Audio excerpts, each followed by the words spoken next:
The 8-year-old boy had been locked in the basement for 3 days, forced to watch his father beat his mother on a live camera feed when he finally found a way to send one desperate text message to a number he'd memorized from a biker's leather vest.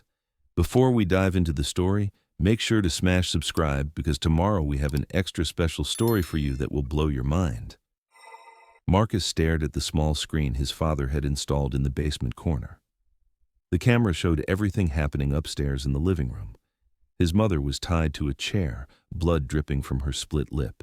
His father paced back and forth with a baseball bat, ranting about respect and obedience.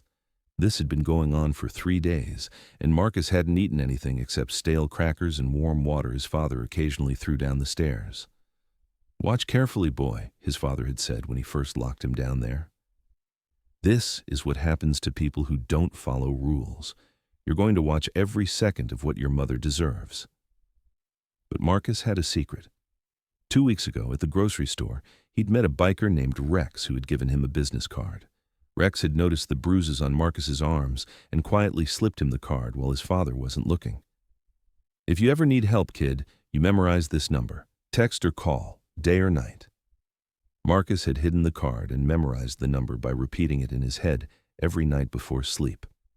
Now, with his father's old phone that he'd found under the basement workbench, probably forgotten from months ago, Marcus typed with shaking fingers.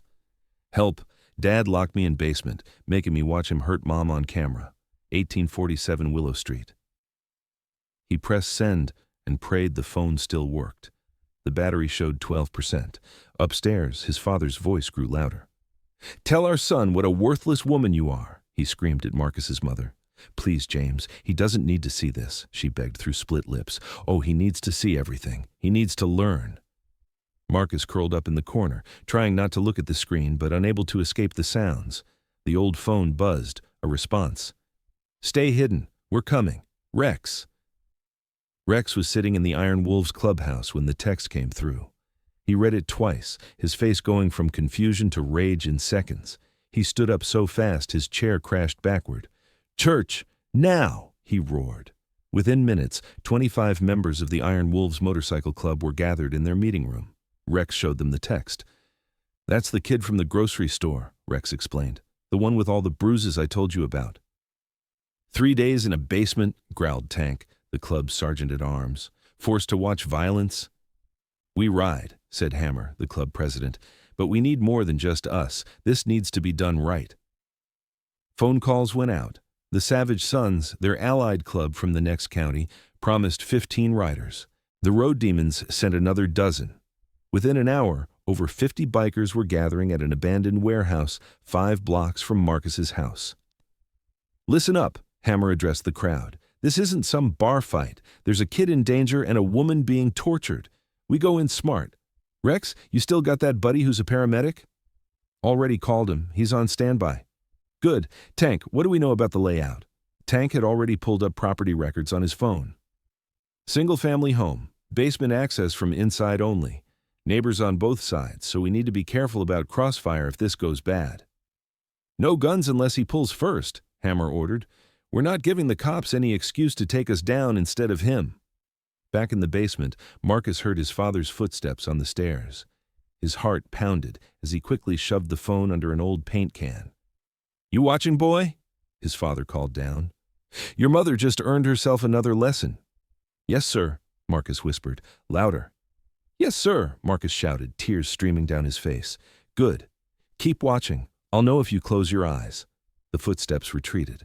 Marcus pulled the phone back out. New message from Rex. 20 minutes. When you hear motorcycles, get low and cover your head." 20 minutes felt like 20 hours.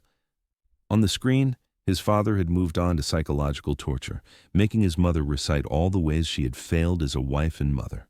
Marcus could see her shoulders shaking with sobs. Then he heard it, a low rumble in the distance. 1 motorcycle, then 2, then what sounded like thunder rolling through the neighborhood. His father heard it too. On the screen, Marcus watched him freeze mid-sentence. "What the hell?" The rumble grew louder. Marcus could feel it in his chest now, vibrating through the basement walls.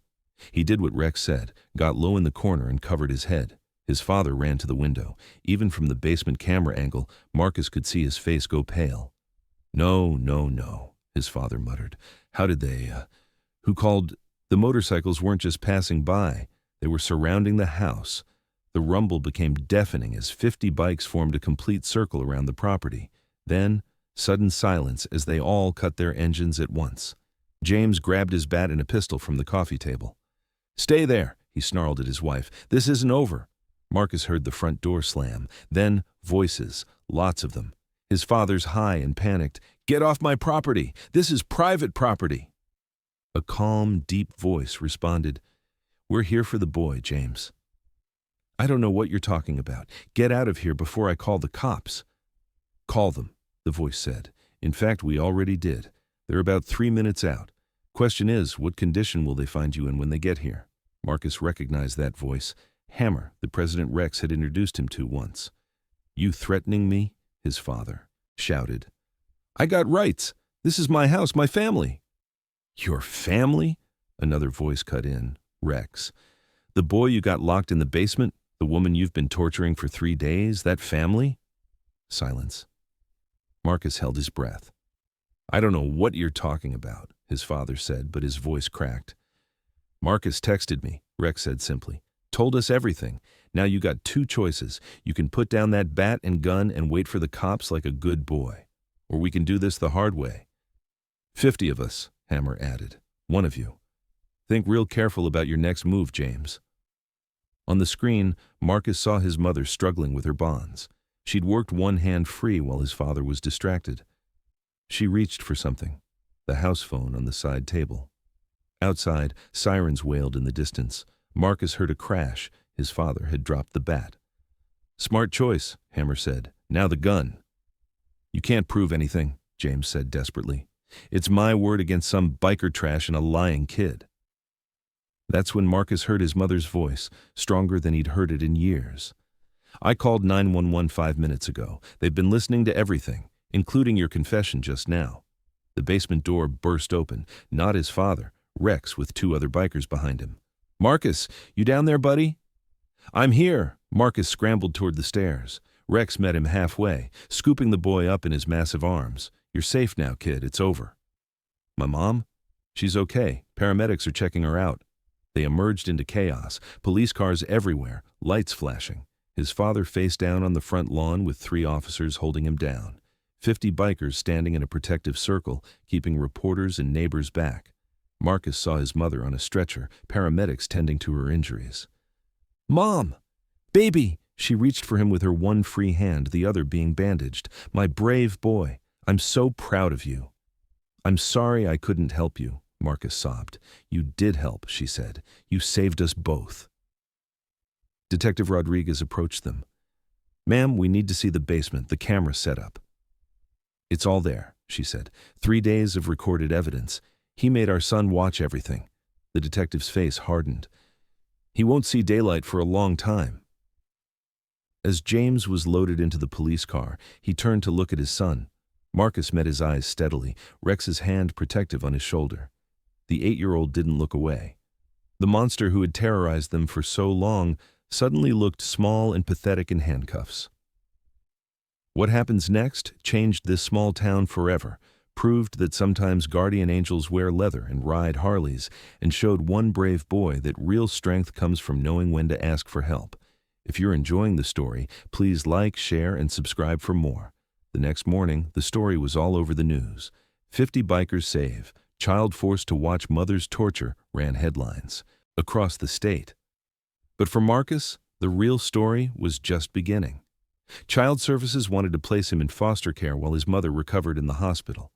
She had a concussion, 3 broken ribs, and trauma that would take months of therapy to process, but the Iron Wolves had other ideas. "The boy stays with us," Hammer told the social worker who showed up at the hospital. "That's not how it works," she said. "You're not approved foster parents." "Then approve us," said a woman stepping forward. Marcus recognized her, Hammer's wife Linda, who ran a daycare center. "I've been background checked and certified for 20 years. Marcus can stay with us." "It's highly unusual." "So is what that boy went through," Rex interrupted. "He reached out to us for help. We're not abandoning him now."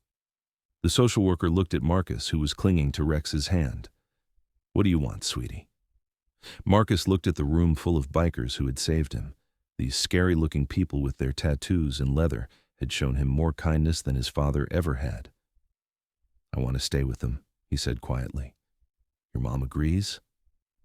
His mother, despite the pain medication, was firm. "These people saved our lives. I trust them completely." The next few weeks were a whirlwind. Marcus stayed with Hammer and Linda, but he was never alone. The Iron Wolves had set up a rotation. Someone was always there when he woke up from nightmares, always there to drive him to school, always there when the memories got too heavy. They taught him things his father never had: how to change a tire, how to stand up straight and look people in the eye, how to throw a punch, but more importantly, when not to. They taught him that real men protect those who can't protect themselves. The trial was hard. Marcus had to testify about what he'd seen in that basement. But when he looked at the gallery, it was packed with leather-clad supporters, 50 bikers who had dropped everything to save a boy they didn't even know. His father was convicted on 18 counts, including child endangerment, domestic violence, false imprisonment, and torture. The judge, noting the exceptional cruelty of forcing a child to watch violence against his mother, sentenced him to 25 years in prison. Outside the courthouse, reporters swarmed. They wanted to know how a biker gang had succeeded where the system had failed. Hammer spoke for the group. "We're not heroes," he said. "We're just people who remember what it's like to be scared kids." When Marcus reached out, we answered. That's what real communities do. A reporter asked Marcus if he was afraid of his father getting out someday. Marcus, now standing taller, looked at the 50 bikers around him. "No," he said simply. "I have a really big family now."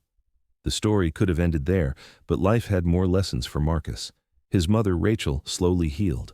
The physical wounds mended faster than the emotional ones, but she had support. The bikers' wives created a network around her, women who understood survival and strength. 6 months after the rescue, Rachel was able to return to work. She'd lost her job during the ordeal, too many missed days, too many bruises that couldn't be explained. But Tank owned a construction company and needed an office manager. "I can't accept charity," she said.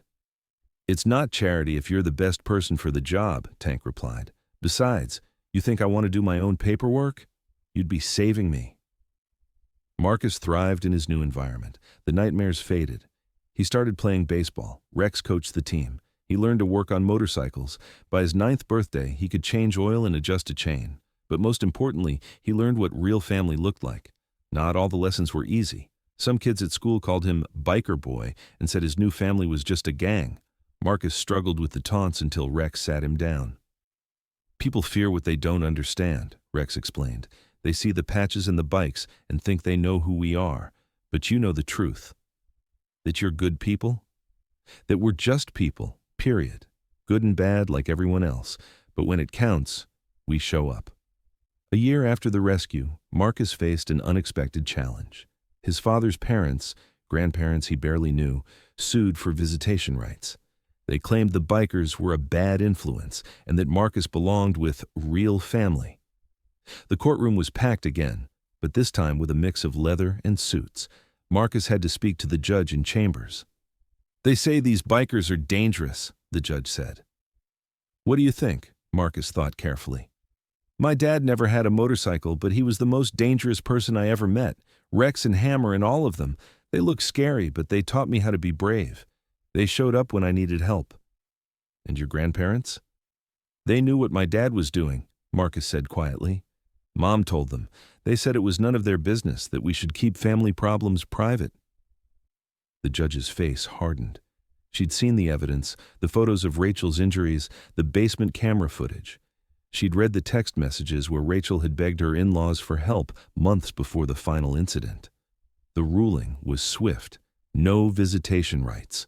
The judge noted that the grandparents had failed to act when they had knowledge of ongoing abuse, and that Marcus's current support system had demonstrated exceptional commitment to his well-being. Outside the courthouse, Marcus's grandmother approached. "We're your blood," she said. "These people aren't your real family." Linda stepped forward, putting herself between Marcus and the woman. "Family isn't blood," she said firmly. "Family is who shows up at 2 a.m. when a scared kid sends a text. Family is who stands between you and danger. We may not share DNA, but we're more family to this boy than you ever were." The grandparents left, and Marcus never saw them again. But their words stuck with him. Was he betraying his real family by choosing the bikers? That night, Rex found him sitting alone on the porch. "Heavy thoughts for a little man," Rex said, sitting beside him. "My grandmother said you're not my real family." Rex was quiet for a moment. "You know, I never knew my real dad. Stepdad used to beat me and my mom pretty bad. One day, an old biker named Wizard saw my bruises at a gas station. He did for me what we did for you." "He saved you?" "More than that. He showed me that family's about choice, not chance. You didn't choose to be born to your father, but you chose to trust us with that text, and we chose to be there for you.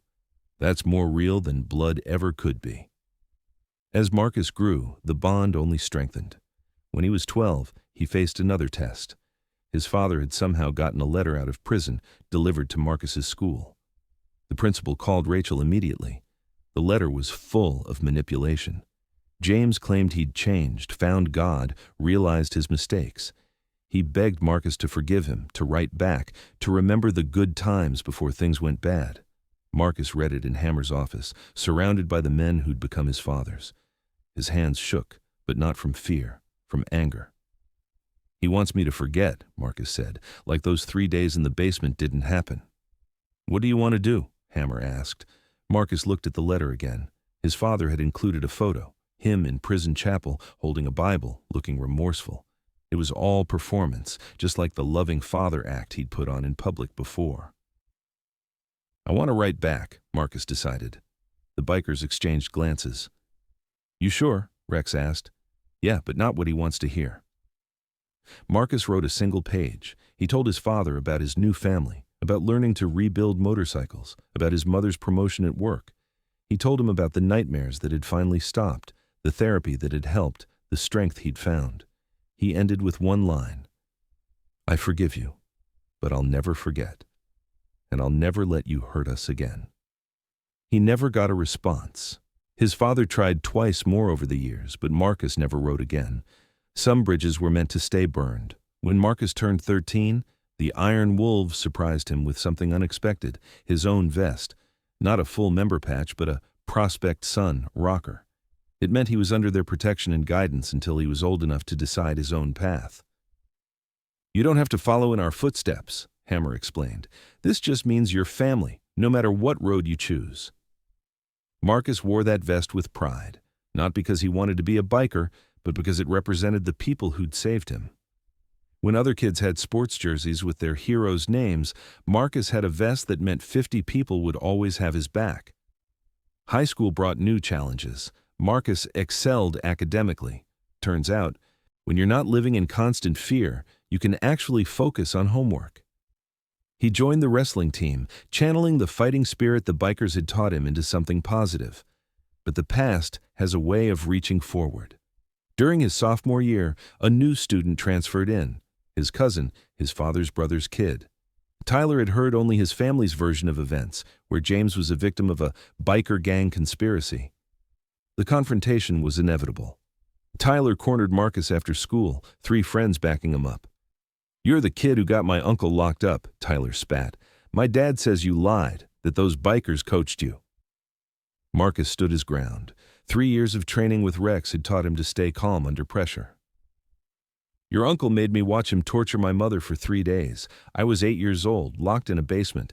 That's not a lie. That's a nightmare I lived." "Prove it," Tyler challenged. "I don't have to prove anything to you," Marcus said. "But if you really want to know the truth, the trial transcripts are public record. Look them up. Look at the photos. Look at the basement camera footage. Then come talk to me about lies." Tyler swung first. Marcus, trained by men who'd been in hundreds of fights, easily dodged and put Tyler on the ground with a wrestling move. He didn't throw a punch, didn't hurt him, just controlled him until teachers arrived. In the principal's office, Marcus's phone buzzed. News traveled fast in a small town. 4 Iron Wolves were already in the parking lot. But Marcus texted back, "I got this." He handled it with maturity beyond his years, explaining the situation calmly. Tyler was suspended for starting the fight. Marcus wasn't punished, clear self-defense. But Marcus did something that surprised everyone. He asked to speak to Tyler before he left. "I'm sorry about your uncle," Marcus said. "I know it's hard when someone you love does something terrible, but I can't change what happened. He made choices that destroyed our family. Don't let his choices destroy yours too." Tyler didn't respond, but Marcus saw something shift in his eyes. A week later, Tyler found him at lunch. "I looked up the trial records," he said quietly. "I saw the pictures. I'm sorry." They never became friends, but Tyler never bothered him again. Sometimes understanding is more powerful than revenge. Senior year brought decision time. Marcus had options. Good grades meant college scholarships. Wrestling meant athletic opportunities. The Iron Wolves would support whatever he chose, but Marcus surprised everyone with his decision. "I want to be a social worker," he announced at Sunday dinner. The table, a mix of bikers, their wives, and other rescued kids who'd become part of their extended family, went quiet.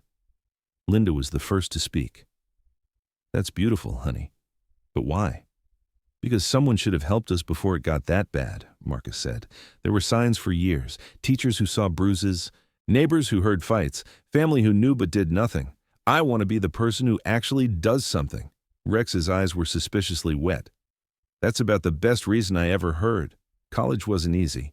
Marcus worked part-time at Tank's construction company, studied late into the night, and still made time for Sunday dinners with his biker family. He specialized in child protection services, with a minor in criminal justice. His professors often asked him to share his story. At first, it was painful, reliving those 3 days in the basement, but Marcus learned that his story had power. Other students, some survivors themselves, found strength in his journey.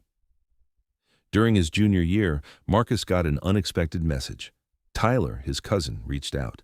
Tyler was in trouble, following in his uncle's footsteps with drinking and anger issues. His girlfriend was pregnant and threatening to leave. He didn't know who else to call. Marcus could have ignored it, could have let Tyler face the consequences alone. But he'd learned from the Iron Wolves that sometimes people need help, even when they don't deserve it. He brought Tyler to a meeting, not at the Iron Wolves clubhouse, but at the community center where Rex ran a support group for anger management. Bikers helping other men learn to control their rage instead of taking it out on their families. Tyler was skeptical at first. These were the men his family had demonized for years, but he saw something in that room. Tough guys being vulnerable, admitting their failures, working to be better. "I don't want to be like my uncle," Tyler finally admitted. "I see myself heading down that path and it terrifies me." "First step is recognizing it," Rex said. "Second step is doing something about it. You called Marcus. That took guts." Tyler stuck with the program. Marcus didn't forgive overnight, too much history for that, but he saw his cousin trying, saw him fighting against the family pattern of violence. When Tyler's daughter was born, he sent Marcus a photo with a simple message: breaking the cycle. Marcus graduated with honors. His thesis on community intervention in domestic violence cases caught attention from several agencies. But he knew where he wanted to work, right here in the town where his story began. His first case as a licensed social worker was heartbreakingly familiar. A teacher reported bruises on a 7-year-old boy. The parents were pillars of the community, the father a respected businessman. Everyone said it must be a mistake. Marcus knew better. He also knew the system's limitations, but now he had tools his childhood self hadn't: authority, knowledge, and a network of people who understood that sometimes the system needed help. He couldn't send 50 bikers to every house, but he could make sure kids like him weren't ignored. He could push harder, dig deeper, and refuse to accept mind-your-own-business as an answer. One case stands out: a 9-year-old girl named Emma, whose situation was eerily similar to his own. Controlling father, terrorized mother, isolation from anyone who might help. The law said Marcus needed evidence. The father was too smart to leave visible bruises. But Marcus had learned from the best. He knew the signs others missed: the way Emma flinched at sudden movements, how she hoarded food in her backpack, the perfect behavior that screamed fear rather than good parenting. He also knew sometimes the system needed a push. He couldn't call the Iron Wolves. That would cost him his job. But nothing stopped him from mentioning to Rex that Emma's family shopped at the same grocery store where he'd first met Marcus all those years ago. Amazing how observant bikers could be. Within a week, 3 separate, concerned citizens had reported suspicious incidents. Emma's mother accidentally encountered Linda at the coffee shop, where a sympathetic ear and a safe phone number were quietly offered. It took 2 months, but they got Emma and her mother out. The father never saw it coming, thought his reputation would protect him. But Marcus had learned that reputation meant nothing when enough people decided to pay attention. At Emma's custody hearing, she asked Marcus why he'd believed her when other people hadn't. Marcus knelt down to her level, just as Rex had once done for him. "Because someone believed me once," he said, "and they taught me that sometimes heroes wear leather and ride loud motorcycles, but they show up when kids need help." Now, at 25, Marcus stood before a crowd at the Iron Wolves annual charity ride. They'd raised over $100,000 for the local domestic violence shelter. Looking out at the sea of leather and chrome, he saw his real family. Rex, gray-haired now but still fierce. Hammer, stepping back from leadership but still the heart of the club. Linda, who'd been more of a mother than grandmother to dozens of rescued kids. 15 years ago, Marcus began his speech, I was a terrified 8-year-old boy locked in a basement.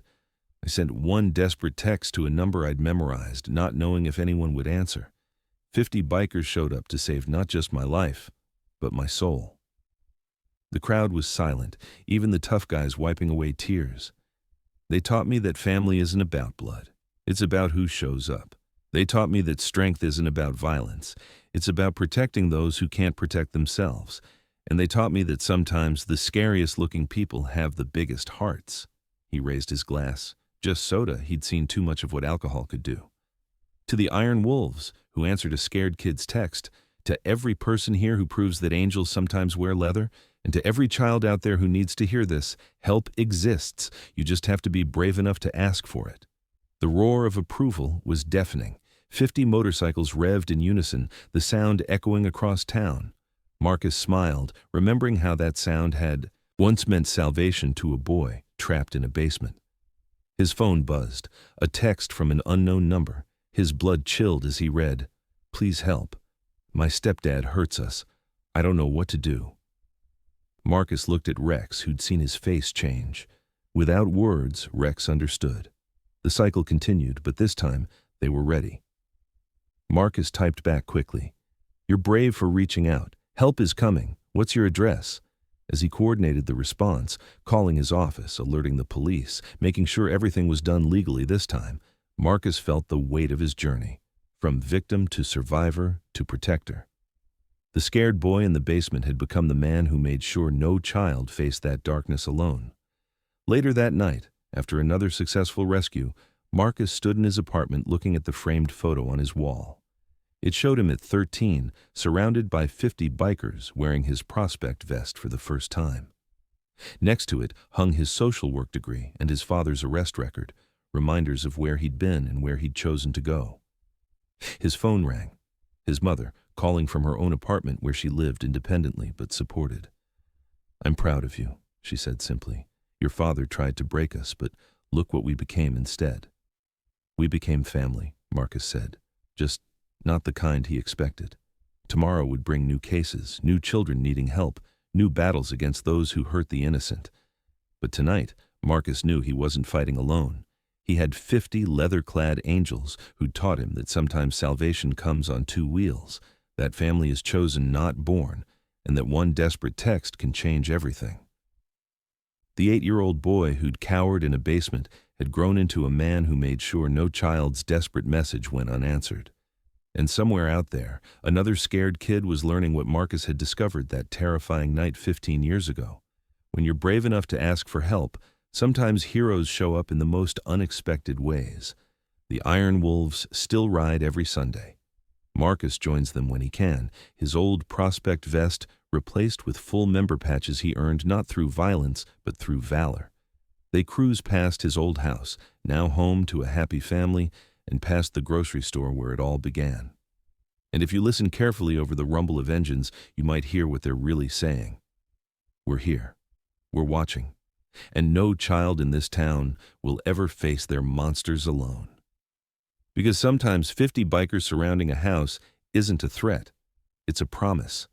A promise that good still triumphs over evil, that the strongest warriors fight for those who can't fight back, and that family isn't about blood. It's about who answers when you call for help. Marcus kept that old phone, the one he'd used to send that desperate text. It sits in his office now, a reminder that sometimes salvation is just 7 digits away. And every time it rings with a EBOW new case, he remembers the moment 50 bikers proved that angels don't always have wings. Sometimes they have motorcycles and the courage to stand up to monsters. Thank you for joining us for this incredible true story. If this touched your heart, please hit subscribe and click on one of the 2 amazing stories on your screen right now.